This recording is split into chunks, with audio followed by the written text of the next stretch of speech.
So communication is very important in our everyday life. We need communication to survive and to thrive. Same thing with the languages we use to communicate with each other. Languages are very symbolic and can also be very powerful. Hi, my name is Sarah Bell, and today we'll be discussing how communication meets our needs and how powerful and symbolic language can actually be. There are 4 needs that communication helps meet. We have physical, instrumental, relational, and identity needs. For physical needs, we use communication to show what we need and what we need to meet those needs physically. Being social fills our physical and psychological health quota. For example, if a human is in isolation for a very long time and doesn't have any communication with anyone else, then they will go crazy and insane and have a very severely damaged psyche. People who have good social skills tend to be less stressed and also tend to have less depression and anxiety versus people who have bad social skills and lack communication with people. They have more depression and more anxiety. Communicating your feelings can actually be very therapeutic.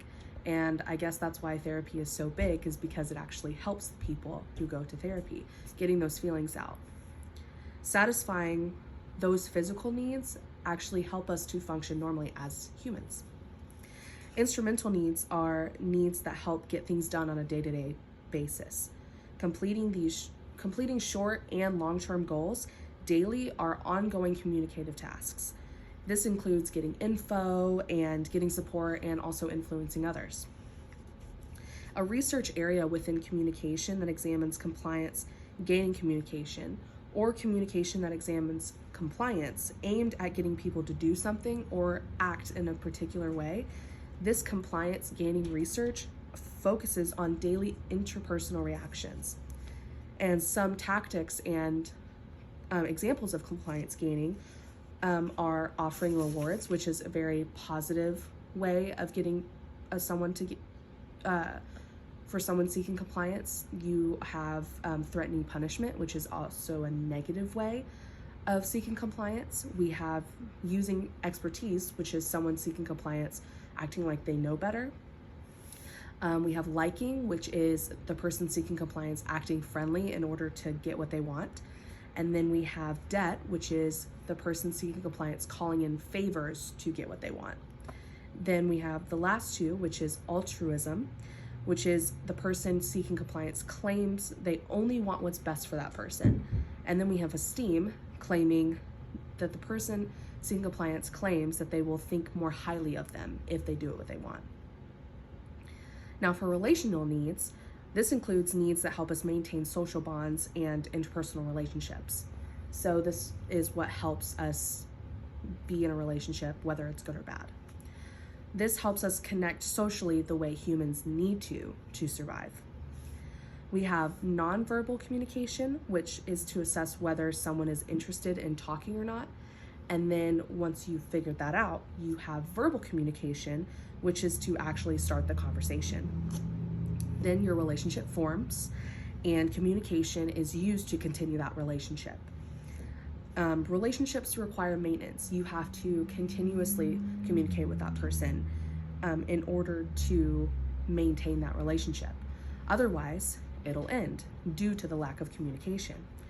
A bad relationship, you avoid communication, and you verbally criticize that person, and you explicitly end the relationship. Communication forms are the building blocks of relationships. You wouldn't have relationships without communication. The last but not least, identity needs include our need to present ourselves to others and be thought of in particular and desired ways. Adjectives to describe people like fun, quirky, loyal. These are all ways that we express our identities and describe ourselves. All of these needs are fulfilled by using communication. Now, our language that we use in communication is actually very symbolic. Our language system is made up of symbols. For those who don't know what a symbol is, it is used to represent something else. So, for example, for those who know verbally, we say hello. Writing, we write HELLO for hello. But nonverbal communication, we wave. And we all know what waving means, which is hello or goodbye. Language codes are culturally agreed on in an ever-changing system of those symbols that help us organize and understand and generate meaning. There's over 6,000 language codes used in the world, and about 40%, which is 2,400, are only spoken and not written. Now, we didn't always have written languages, they were nonverbal communication and the spoken word. We didn't always have books and written language like we do now.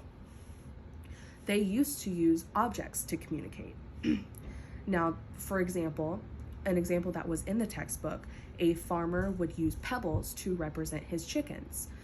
So he would have 3 pebbles in a box, and that would represent how many chickens he had on his farm. He had 3 pebbles, so he had 3 chickens, and that is how farmers kept track of their livestock. Not only can language be symbolic, but it can also be very powerful. Language expresses our identities. Like on St. Patrick's Day, we dress up with green and we bring the Irish out of us. Or we call ourselves nerds to describe our personality. Example of a negative of that is being labeled bad names like weird or redneck. Language affects our credibility as well. Judgments on how we speak, like our accents. We can also be judged on the words that we use, like the slang that we use. Also, the way that someone is to lie, that would also affect your credibility as well. Language is also a means of control. You can use it as a reward or a punishment, like we discussed before with our communication and compliance gaining. Verbal communication characterized by empathy and understanding and respect and honesty creates an open climate that leads to collaboration and more information exchange. But verbal communication that is controlling, deceitful, and vague creates a closed climate in which people are less willing to communicate and less trusting. Language is also performative.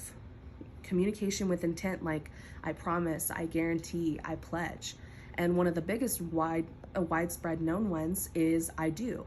That is what represents the oath that is bounding people in marriage. This language or communication is more than just words. It affects people. Like an example of how it negatively affects people is hate speech. That's really impacted a lot of people across the world, and we have to be aware of how much our words weigh on people.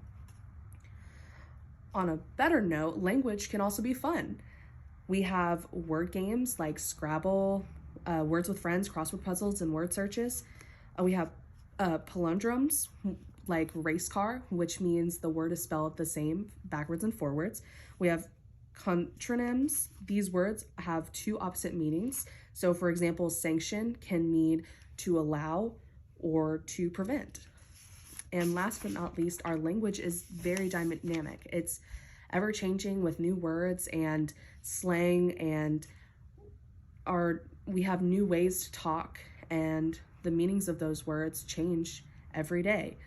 So hopefully you were able to learn something today about how important communication and the language we use is, and I hope that this makes you think about how you use your language in the future and how it impacts people, and hopefully it will impact people in a positive way.